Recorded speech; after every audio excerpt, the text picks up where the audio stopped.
And this Facebook Live interview on Zoom is presented by Live Casino Hotel, now open and taking all necessary safety precautions. Welcome in. We got an exciting Zoom conversation tonight. I'm Stan the Fan Charles from PressBox and PressBoxOnline.com. With me is my partner, Ross Grimsley, and we have one of my truly favorite Baltimore Orioles. And I don't know if he knows this because in 1983, that was my first year on the radio on WFPR, and all through the month of April and May, I was reciting how great Mike Boddicker was going to be. And Mike, you were called up, I believe, was it for a Palmer injury or was it when Flanagan tore his Achilles? No, it was initially for Palmer.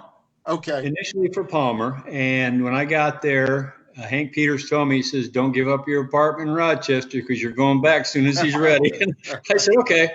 And then I started off okay. And then Flanny got hurt. And then Flanny got better. Then Tippy had an appendectomy. That's right. And by that time, I'd won like 14 games. And they said, you're not going anywhere. So, but you were pretty special that year. And in fact, we want to get into it. That postseason, let's start off with maybe the highlight of your career, had to be the second game, I believe, of the AL Championship Series. You pitched a shutout against the White Sox, and then the second game of the World Series, you pitched in the second game, I believe, and you gave up a run, but it was unearned. That postseason, you had 18 innings pitched and gave up 0 runs. The biggest highlight of your career? Oh, yeah, no doubt about that. Yeah, I mean, I thought for sure I'd get back to another World Series before my career ended. And at that time, I didn't know how long my career was going to last, especially throwing the crap I had. But, you know, it was fun because I got to follow Scott McGregor in the rotation.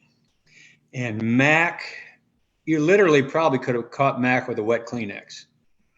But he just abused great hitters. And so I got to sit there and watch that. And then on one side of my head, Jim Palmer, and the other side I had Mike Flanagan. And they're talking, explaining stuff, and, you know, what would work for me as opposed to Mac or Flanny. I mean, how blessed could a guy get, a young pitcher? I mean, I had Cy Young Award winners all around me and explaining stuff to me. They were great. All the guys the veterans were great to me. And it was easy. You know, we lost the first game of the playoffs. And I think it was 2-1. Mac pitched a great game. So everybody said, "You're nervous?" But I said, all I want to do is pitch as good as Mac did. If I did that, I did my job.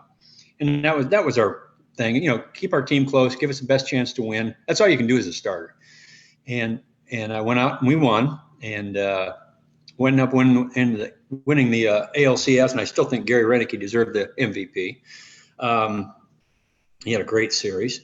And basically the same thing happened against the Phillies in the World Series. Mac went out, pitched a great game, lost 2-1. I'm just trying to do the same thing, just try to keep us close. And you know, they scored me more wins than they did Mac. Let me put it that way. Mac should have won those 2 games too. So that's baseball. You never know. It is hard to believe. I got to let Ross ask some questions. But if I had told you, Mike, in 1983, after winning that World Series, that we'd be 37 years later and the Orioles have not even returned to a World Series, you would have thought I was on drugs or something. Yeah, that was crazy.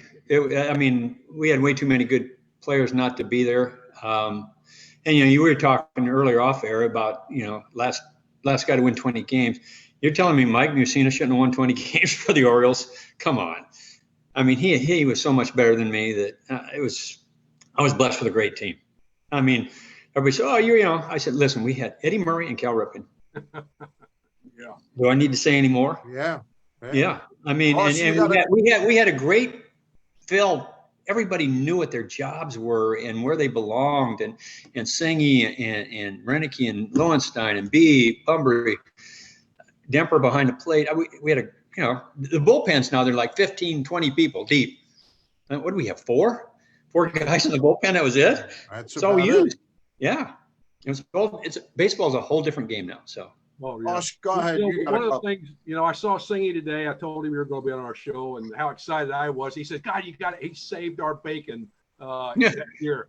And he goes, No, not really. Oh, he said he was very excited about that. And the one thing he asked, and I'll go, before I ask it, I'll go back. You come from a little town in Iowa, Norwalk, 600. Norway, 600 some change. You played Little League ball. You played American Legion ball. It did real well. And a lot of people don't know you were a really good hitter. You were a third baseman coming up. You were drafted. You were drafted out of high school by Montreal. You did right. You went to University of Iowa. What made that? Why did you make that decision? We just got back from the American Legion World Series, and I had to make a decision now. Yeah. Am I signing, or am I going to go to Iowa? And I sat down with my family and stuff like that and discussed stuff. And my brother-in-law, who was my high school coach, very good, he's in the Hall of Fame there coaching. He told me, he says, do you want to play third base? He says, but I think you have a better shot pitching. And because I got drafted as a third baseman. Right. And I hated giving up hitting. And I was a pretty good third baseman. But I went with what everybody thought was probably best. And good decision because after seeing what big league pitchers throw, I probably wouldn't have fared too well. Now, did you, this is one of the things that Singy asked me, where did you develop that fox ball, that dead fish? And I actually developed that thing in college. I didn't have a changeup, and my pitching coach, he's passed away since. His name was Fernando Arango, and he was trying to teach me a changeup. He was from Cuba, and all he could throw was a forkball. He said, try this. And I could not make it dive like a forkball, but it would spin out of my hands, and it had real tight spin, and the 10-mile-an-hour difference going away from a left-hander. And he goes, good enough. And basically, Ray Miller named it the Fosh ball. I mean, basically, it's a glorified changeup, right? Right. So now it's I learned it in college. I didn't throw it much in the minor leagues because when I got drafted, I was a closer. Yeah. Really? I was a closer in Bluefield. Yeah. They had all these high school kids. All these high school kids who were starters, and they were really good. And basically, they threw me into the closer role. And next thing you know, there's a bunch of rainouts and up in Double-A. And they said, oh, you're going to Double-A. And I said, okay. So I went up there, and we need starters. I'm going, whoa, I've had a month of throwing one inning. But I got thrown into the fire, and it worked out. And I was a starter after that. Were you a power guy in college? Seriously, Ross, you've seen me throw. Hey, seriously? And in 1982, when he came up, we used to drag fastballs in the bullpen. if that tells you anything. But I got to say this, Mike, and what you did, I mean, with your curveball, you threw from different angles, different speeds, the little Fosh, and you get them looking for that off-speed stuff and zip the fastball. Fastball looked fast after that. Yeah. Oh, it looked like you're throwing 100. But it was all about command back then. Exactly. I mean, if you look at Flanny and Mack, even Palmer, it was about command. You see pitchers that they're throwing 95, 97, they can't get anybody out. Well, they can't locate.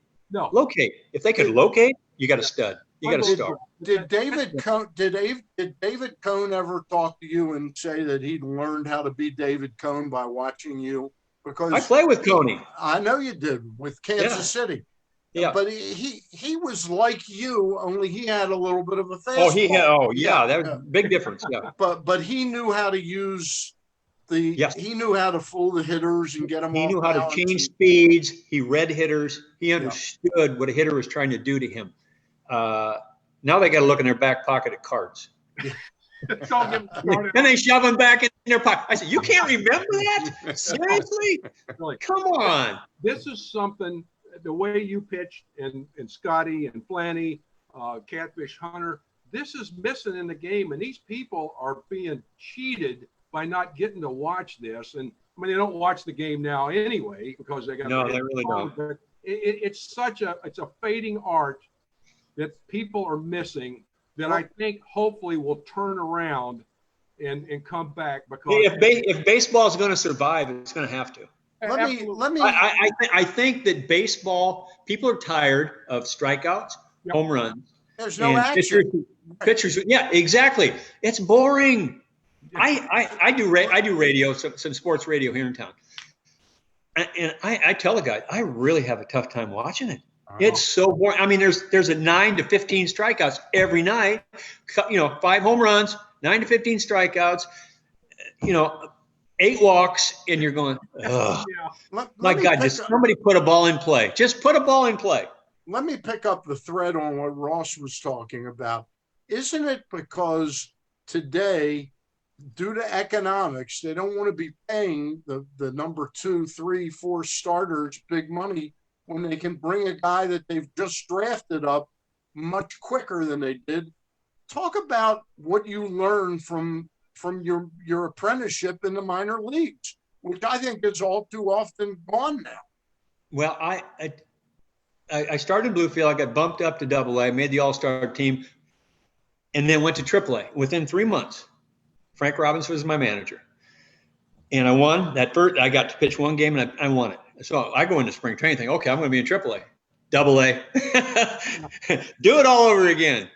And I got halfway through the year. I went back up to AAA, and I spent parts of 5 years there. One more year, and I was going to run for mayor of Rochester, New York. Rochester. Yes. Wow. I was going. I figured I was going to be there forever anyway. So, and I had this conversation with Earl, after everything was done, and he felt bad. He said, "I should have caught you. You should have been there earlier." I said, "No, not really, Earl." He said, "I made a mistake." I said, "No, you didn't." I said, "Who did you have as far as pitchers?" Yeah, you had Cuellar, McNally, Palmer. You look at Palmer, Flanny, McGregor, Dennis Martinez. I mean, you just go on, and it's like, no, you didn't make a mistake. I had to wait my turn. That's it. And I learned a lot by that ups and downs in the minor leagues. I mean, there's times when, I was ready to, that's it. I can't get anybody out. I suck. I'm terrible. And then there's those periods where you hit that, 7-8 game streak where you can locate anything on where you want to, and the changeup is good, and you're going, okay, we got to end these ups and downs, make them smaller. Yeah, you might lose, but you got to lose 3-2 or 2-1. But parts of 5 years in the minor leagues, who was your pitching coach for those 5 years? We didn't have a pitching coach. You didn't have a pitching coach. No. To be honest with you, there was 2 guys, veteran guys in Rochester towards the end. Steve Luber, who's a coach with the Royals right now, Sure, and Mark Wiley, who was a pitching coach for a while in different big league clubs. They were pitchers on our team. So basically, we kind of help each other out. They'd help me out. They'd come down to the bullpen, watch a pen and stuff like that, and they'd talk to me about stuff, and they helped a lot. But we didn't have pitching coach. No. Go Ross. No, it's very easy, but like you said, when I got the Orioles, the winter of '73, they had guys in AA that should be in AAA. AAA, it shouldn't be in the big league. Right. You got to love that as an organization. In charge of the organization, the players, it was tough on them. And that was one of my questions. It had to be frustrating for you to do well, go back and go, what do I got to do? I know 82, they had some injuries. And Stanhouse made the team out of, for the bullpen until you were ready. And they still didn't bring you up. They brought you up at the end. So my question, obviously, there had to be some frustration there. When am I going to get them? There was a little bit, and the thing that really frustrated me, I think it was 1980, and I was 12-8 with a 2 ERA in AAA. I think I had 108 strikeouts and 20 walks. And so in the off season, I get a call from Ray Miller, big league pitching coach, and he's managing down in Puerto Rico. He needs a pitcher. And so I end up going down there. We end up winning the whole thing. And I pitched really, really well. So we get spring training and down at Bobby Madero Stadium. You remember that. That was Armpit. What a place. we were pretty deep into spring training. I thought, well, I got a chance to make the team. And then next thing you know, here comes Ray, and he's got his head down and he's shuffling. And he comes walking up to me. I went, oh, I know this look. So I go into the office. Earl calls me in. I go into the office, and Earl goes, he says, you just need to work. You need to put some more numbers up. I said, Earl, I'm going to be a 6-year free agent. Yeah. He said, and I don't know if I can swear on this. You can. Okay. All right. Anyway, Especially if it's attributed to Weaver. Yeah. He says to me, you need to go down and put up some more numbers. I said, Earl, I'm going to be a six-year free agent, minor league free agent. He says, bottom line is I'm going to end up with somebody else. And when I come back, I'm going to stick it up your ass. And he looked at me and he grinned. He says, I'll see you soon. That's what he said. And that was it. I had enough time I could actually say something now. Yeah. I had a lot of spring trainings. Yeah, you had a lot of spring trainings. There's no question. My first spring training ever was a big league camp. So what about the irony of you're finally making it in the big leagues and Earl's not even your manager?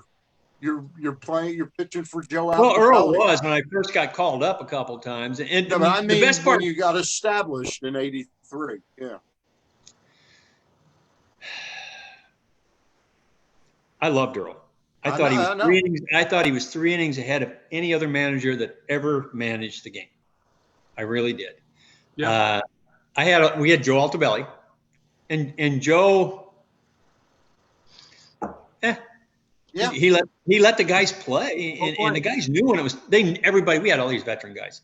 Jimmy Dwyer, Benny Ayala, they all knew when it was time to pinch hit. Kelly, You're pinch hitting for Dempsey. You're pinch hitting for Todd Cruz, Dower. They knew they had a bat and they were ready to go up there. And sometimes they even went up before Joe said anything. Well, let me ask you a question about Weaver, which Ross and I have talked about this a little bit.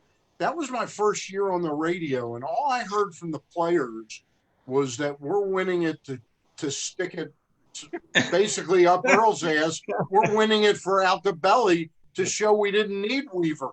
Did the players, you loved Earl, did most of the players really like and respect Earl? I think so. Yeah. I think in their heart, every one of them did. Yeah. Oh, yeah. And as we got older, we really did. Yeah. We understood the man and what he meant to the Orioles organization. Yeah. Yeah. It was when he came back the second time, his heart wasn't in it. Yeah. And you could tell. And it's never been the same since. I mean, Baltimore, like you said, they haven't won a World Series for ever, which is not right. I mean, what a great city. It would really, really help Baltimore to get back to that level. And from what I'm seeing, not yet. No, not yet. Not yet. No, not yet. You mentioned the mentorship with those guys. When you got to the big leagues, how important was Palmer and those other guys that you mentioned? Flanagan, McGregor, Stone for a little bit in 81. How much did they help you become the Mike Boddicker? Well, Palmer helped me because he got me up all the time. I was in the bullpen. Okay. And any time that Palmer got in any trouble, they'd call down and get me up. And he'd turn around, see that I was warming up, and he said, nah, that kid ain't coming into my game. Boom! He turned it up about 8 miles an hour and out of the inning. And it was like, I was a decoy is what I was. I asked Elrod later, I says, am I just a decoy? He goes, oh, yeah, you're not getting his games. So I understood what my job was. That was my job. Yeah. I was a mop-up guy and a decoy for Palmer.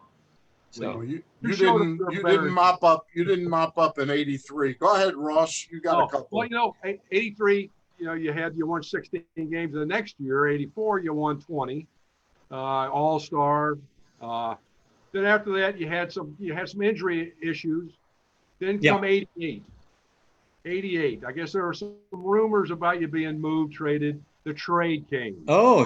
How did you feel about that? Now, I know I was traded after 3 years, and you were with the Orioles 9 years. Now, I know coaching for 16 years, and all of a sudden they let you go. You kind of feel funky. But 9 years with the Orioles, what did they trade you? What do you feel? What do you do? How do you feel? Honest to God, true.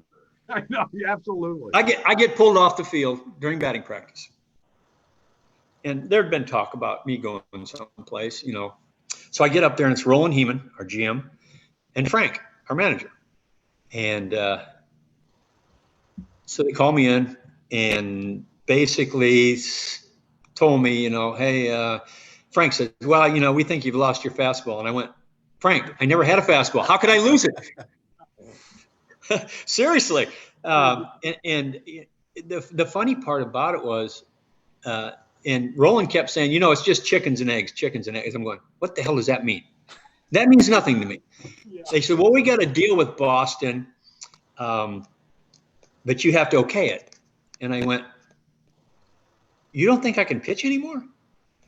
Well, you know, we'd like to have you come sign and come back and help these younger kids, but no, you know, it'd be more like a pitcher coach type thing. And I went, if you think I can't pitch anymore, make the deal. And I didn't know it was for Kurt Schilling and Brady Anderson, but it worked out great for both teams. Yep. When I left that day, I packed up my stuff. I told Jimmy Tyler I'm taking every one of my uniforms. He said, okay. I said, I want these. He said, take them.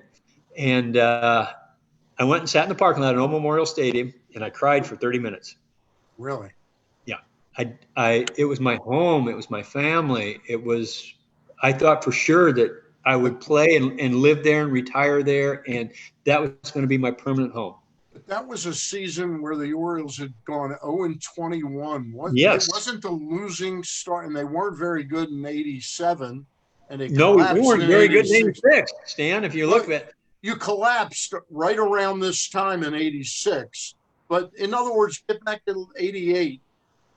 Did the losing make you want to go somewhere else where you could win? No. The only thing that bothered me was I was doing everything I could.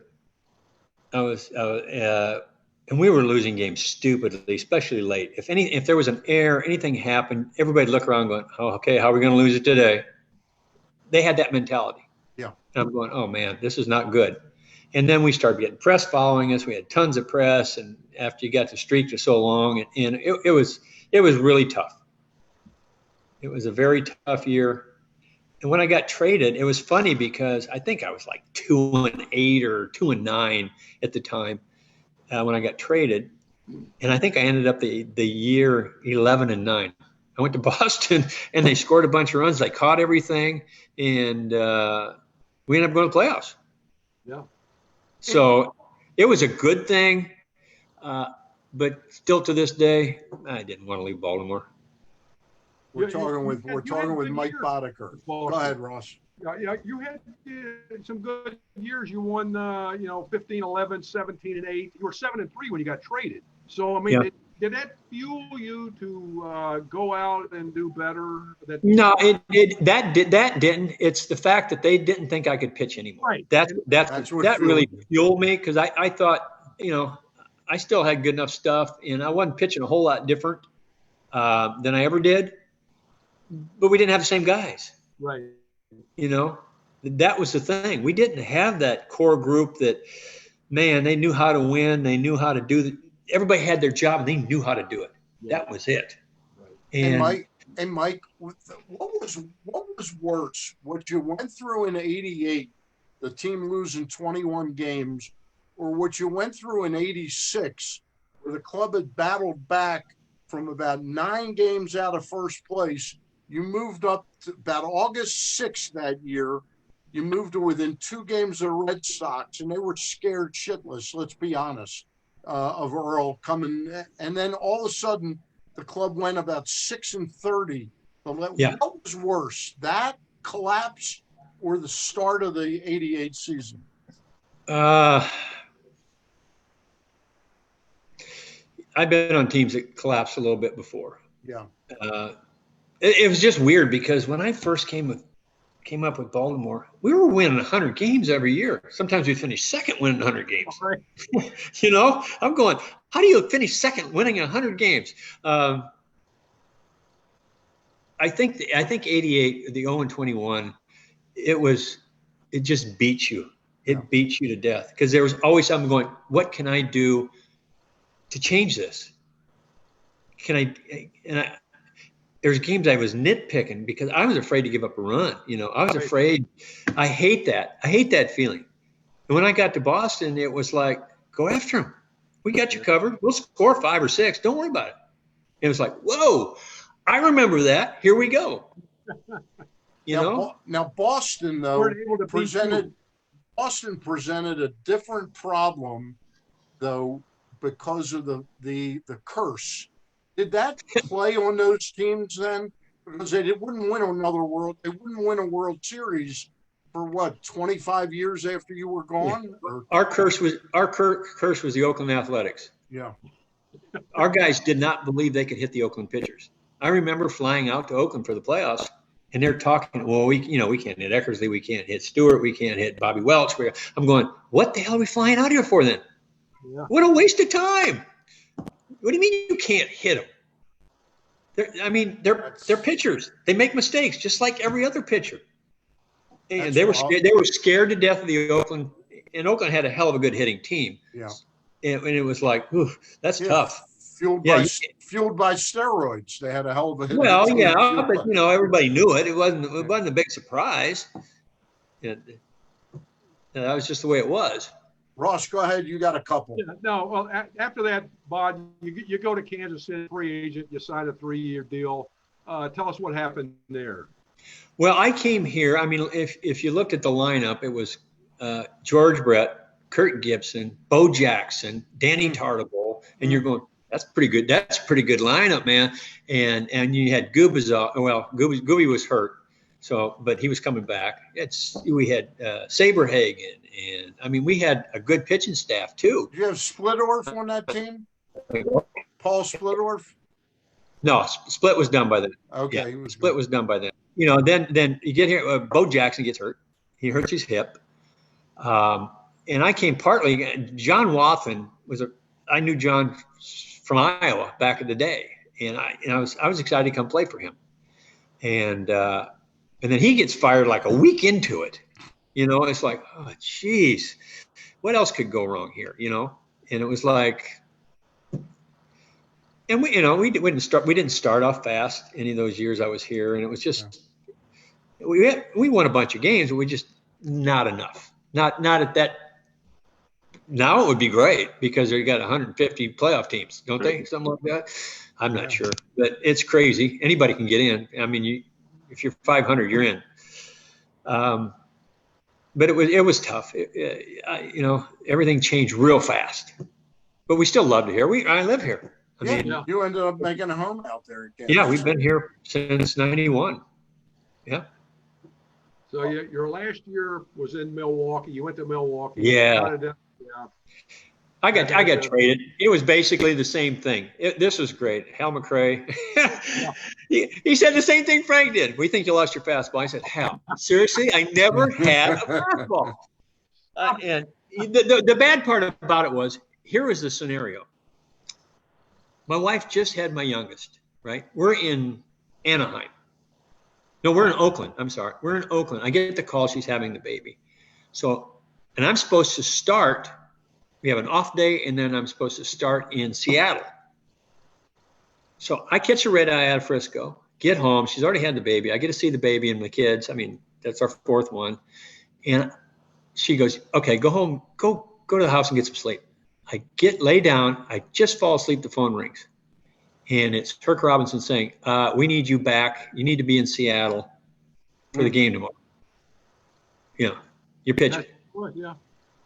There's no maternity leave back then. Right. I go over to the hospital. I tell her what she goes. Oh, go ahead. It's 4th one. No big deal. Yeah. And so I go up there and I'm dead tired. Now I'm facing, Griffey, Edgar Martinez, Jay Buhner. I mean, they had a hell of a lineup too. That was a hell of a lineup. Yeah. I pitch a complete game. I lose 2-1 in the dome. Fly home next day. We think you lost your fastball. I'm like, seriously? I don't think I could pitch any better in the dome than I did. Well, we feel that Mike Magnani was a great kid, left-hand pitcher, young kid that they wanted to look at. I said, why didn't you just say that? Yeah. So we're going to put you on the DL. I said, I'm not hurt. They said, well, we're going to put you on the DL. I said, you're paying me a lot of money just to set for. I'm going, that's stupid. And they said, well, we got a trade offer from Milwaukee. I said, make it. What the heck? I said, I'm going to be living here, but I was retiring at the end of the year anyway. Yeah. So go make it. And it was a great move. I mean, I had a blast up in Milwaukee for the short time I was there. I got to play with Robin Yount and Gantner and in that group. It was fun. It was fun. I had a good time. Sal Bender was the GM. He was great. Yeah. Phil Gardner was the manager of Scrap Iron. He was awesome. Was Molitor still on that team? No, Molly wasn't on the team. Molly was gone. Okay. Yeah. All right. I got to ask you before we go, you're somebody who was one of the smartest pitchers I ever saw, and I know Ross agrees with me on this. How come Mike Boddicker didn't either do what Ross did, which was be a minor league pitching coach for 13 or 14 years, or try to work at I made more money than Ross. Was that what it was about? How come you didn't stay in the game? Are you perfectly content? Because I would get fired instantly. You're too outspoken. These people that are running baseball are flipping idiots, and I'd tell them so. That's true. Yeah. I've been down in spring training and played guys I played with are coaches, and I talked to him after these meetings and going, seriously? He goes, I said, you know better than that. He goes, I know, but I need the job. Right. I can't say anything. Right. So they sit there and shake their head and kiss the manager's ass and the GM's ass, and I can't do that. I would get fired right away. No, and secondly, I got a great life. What the hell do I want to screw it up for? Yeah. It's you, and you made the money, so you didn't need it for the money. And I didn't spend it either. Did you get any baseball fix in another way? Did you coach your kids' teams? I coached some college. I coached 15 years of high school. Okay. But my favorite was the 15 years of coaching Little League ball. I love coaching Little League ball. And right now I'm working with my grandson, who is not bad. Mike Boddicker's got what positions he play? He is a center fielder with a lot of power. He hit a ball the other day. Woof. Yeah. What's his first name? Jack. Jack Boddicker? Uh-huh. Okay. Yeah, we'll keep an eye out for him. He's got some pop, and he's just getting into it. In the last 2 years, he really didn't care, and all of a sudden this year it kind of clicked. And he's kind of a man child. He's a pretty big boy. So all right. Ross, you got one more? You got one more for Boddicker? Questions I need to do. I know you went to the University of Iowa. When you retired, you started the Mike Boddicker Scholarship Foundation. Yep. Tell us a little bit about that. Yep. Well, it was basically, you understand, besides football and basketball, money's hard to come by with the minor sports. Right. And this year's going to be terrible with no football. I mean, how the hell are these universities going to do this? I don't know. And so basically I talked to the coach up there, and he says, we could use that extra scholarship and I said, sure, we do it. And basically I wanted to try to take care of kids who really couldn't afford college, or, a good kid, their family struggles or stuff like that. And they've been real good about it. And the kids all write me a letter every time they get one of my scholarships, thanking me. And it's been very rewarding. I like it. It's a good deal, and I'm happy for these kids. And most of them go on not to play baseball. It's more, they're very successful in life. That's great. That is and really that's what I like to see. Yeah.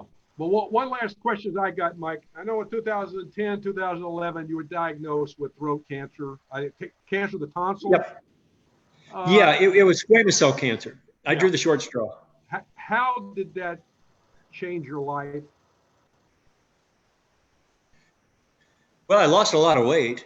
60 pounds on it, right? Basically, I got back from a elk hunting trip, and I was home a day. My wife and I went out to eat at a restaurant and came home. Next day, I got up to shave, and I had a bump in my neck. And I didn't think anything of it. And I'm a big chicken anyway. So I go talk to my doctor friend, and he goes, I think it's just a lymph node went dead on you and got infected. So I went and seen an ENT, and he said the same thing. And every test showed kind of, they didn't do a biopsy, but every test was indicating that.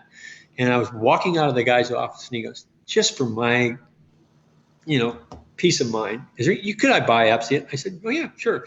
Well, he pulls out this turkey baster and shoves it into my neck. I mean, it's a monster thing. And he said, I'll tell you the results. And so I'm up on a ladder doing some painting about 17 foot up, and he calls and says, "You got, squamous cell cancer." Well, should I jump off the ladder and get this over with, or should I try to go through this? And it was hell. The surgery was 7 hours. They didn't. That was a secondary. They finally found it in my tunnels. Lung issues through the lung surgery, but the radiation was a kill. I wanted to die a couple times. But hey, it's going on 9 years now. So you look great, Mike Boddicker. Well, I was 242 when I went in, and the doctor said, "Man," God, he goes, and I really didn't look 242. I had a little boiler and gut, and he goes, "You're gonna need all that weight," and I did. I got down to, I think it was 178. Right now, I'm right where they want me to be. I'm right at between 190 and 195. That's a good weight. So, That's a good weight. Mike, I can't tell you how thankful we are you took the time to do this with us. We really appreciate it. It was fun. Let's do it again. All right, we'll do it again sometime. Tell Lisa said hi. Bird sends her love and her best wishes to you too. Give her a kiss for me, will you? I love Bird. You know that. All right. Guys, it's been great. Really appreciate it. We want to remind you not to miss any of our great interviews and information. Be sure to like the Press Box page and share this interview. For Mike Boddicker and Ross Grimsley, I'm Stan the Fan, and we'll see you down the road shortly.